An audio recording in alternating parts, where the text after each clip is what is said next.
দিনের শুরুটা যদি হয় প্রাকৃতিক পরিবেশের সাথে, দিনটা কিন্তু খুব ভালো কাটবে। এটা কিন্তু কক্সবাজারের মেরিন ড্রাইভ না, আমি আছি পাবনায়। চলেন আপনাদের সাথে একটু পাবনাটাকে শেয়ার করি। ভাইয়াকে বললাম যে ভাইয়ার আমি যাওয়া আসা করতেছিলাম, তো ভাইয়াকে বললাম যে ভাই এখানে বলে একটা নদী আছে সাতবাড়িয়া, পরে বললো যে হ্যাঁ আছে, এই পরে নিয়ে আসবে। এটা কি ভাঙন হয় নাকি এরকমই থাকে? ভাঙন হয়। এখানে তো পাকা বাধা, তারপরে ভাঙন কিভাবে হয়? এই তো বাধা ওই এইটুকু বান্ধা, তাছাড়া সব তো নদী। ও পাশে আছে কাঁচা, এ পাশে তো নদীর কাঁচা, এই খালি এইটুকু বাধা। তাহলে যখন ভাঙন হয় তখন কিভাবে কি করে? বাংলি পাড়া তো কিছুই থাকতেন না, বাংলি পাড়া তো বাড়ি ঘর কিচ্ছু থাকতেন না। এর আগে আপনাদের বাড়ি ভাঙছে এভাবে? বাড়ি না অনেকবারই ভাঙছে। বড় ছিল এই জায়গা? হ্যাঁ, অনেকবারই ভাঙছে। সর্বনাশী পদ্মার থাবায় চলে গেছে অনেক গ্রাম। বর্তমানে আছি পাবনা জেলায় সুজানগর উপজেলার সাতবাড়িয়া গ্রামে। এখানে পদ্মার একটা অংশ এসে পৌঁছেছে এবং এখানে কিছু সময় আপনারা ইলিশ মাছও পাবেন। তো আজকে তাদের গ্রামে গিয়ে অনেক সুন্দর একটা মুহূর্ত কাটালাম। বিকেলটা অসাধারণ ছিল এবং তাদের কাছ থেকে তাদের জীবনযাত্রার অনেক কিছু জানতে পেরেছি। পদ্মার যে এই গ্রাসকারী অংশ, সেটা হয়তোবা আমি আমার জীবনে ওইভাবে দেখিনি, কারণ আমি শহরে মানুষ হয়েছি। শহরে মানুষ হলে আসলে মানে গ্রামের যে জীবনের ছবিগুলো, সেগুলো আসলে বই পুস্তকে পড়েই শুধু জানা যায়, কিন্তু বাস্তবিকভাবে গিয়ে তাদের সাথে কথা বললে বোঝা যায় যে তারা কত সংশয়ে তাদের জীবনটা কাটিয়ে দিচ্ছে, কিন্তু মুখে হাসি, চোখে আছে অনেকগুলো স্বপ্ন।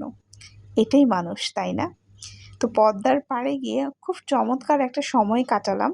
তো এখানে গিয়ে কিন্তু আপনি ইলিশ মাছও খেতে পারেন। ইলিশের মৌসুমে এখানে প্রচুর ইলিশ মাছ ধরা পড়ে, আর আপনি চাইলে এখান থেকে ইলিশ মাছ কিনে কিন্তু বাসায় নিয়ে আসতেও পারেন। আপনার ঘরের ঘরণী কিন্তু খুব খুশি হয়ে যাবে যদি আপনি আপনার পরিবারবর্গকে নিয়ে এখানে ঘুরে আসেন।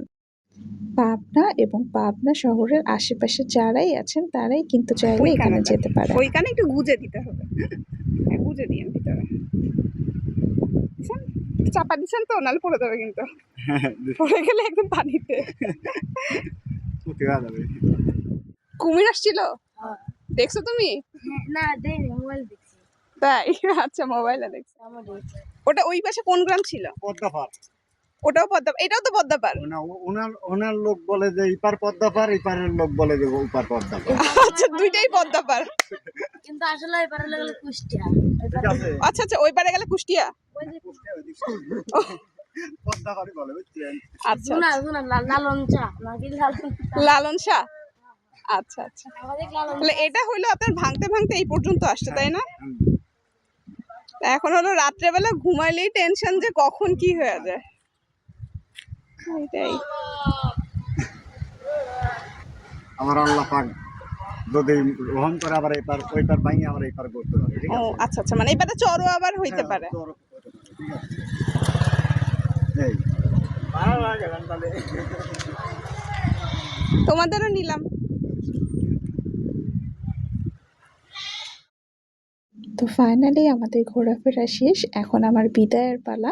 তো এই ছোট ছোট ভাই বোনগুলোর সাথে দেখা হয়েছিল, ওরাও খুব সময় ভালো কাটিয়েছে আমাদের সাথে।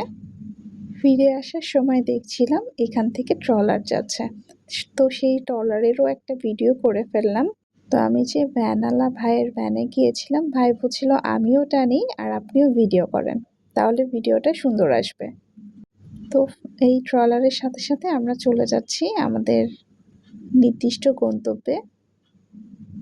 ভাঙা গলায় 2 লাইন গান আপনাদের জন্য।